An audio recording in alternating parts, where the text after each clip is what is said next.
মহারাজ, এরা সবাই এসে গেছে। তোমাদের সবাইকে আমি এখানে ডেকেছি যাতে আমি আমার মেয়ের বিয়ে দিতে পারি। মহারাজ, আমি বিয়ে করব। মহারাজ, আমি বিয়ে করব। শান্ত হয়ে যাও, বিয়ে তার সাথে হবে যাকে আমার মেয়েকে আর আমাকে ভালো লাগবে। মহারাজ, আমি বিয়ে করব। আমি খুব ভালো মানুষ। কিভাবে বুঝবে তুমি ভালো? একবার এক ফকির টাকা চায়, আমি তাকে পুরো সম্পদ দিয়েছি।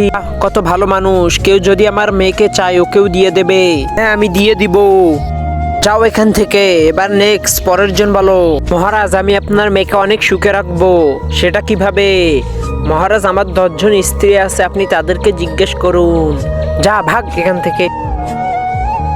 বার তুমি বলো। তো তার আগে কোনটা তোমার কাছে সব থেকে বেশি দামি? বস্তা টাকা নাকি মা বাবা? যদি মা বাবা হয় তাহলে ভিডিওটিতে লাইক করে চ্যানেলটি সাবস্ক্রাইব করে দিও। আর যদি লাইক সাবস্ক্রাইব না করো তাহলে আমি বুঝে নিব তুমি মা বাবাকে একটুও ভালোবাসো না।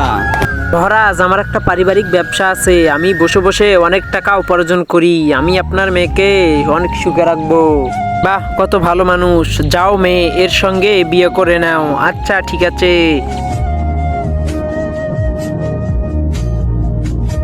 রাজা সাহেব, আপনি এখানে কেন এসেছেন? আমি আমার মেয়েকে এখানে দেখতে এসেছি।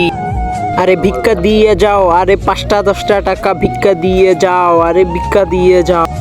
আরে শালা, এটাই হলো ওর পারিবারিক ব্যবসা। আমি তো বুঝতে পারি নাই।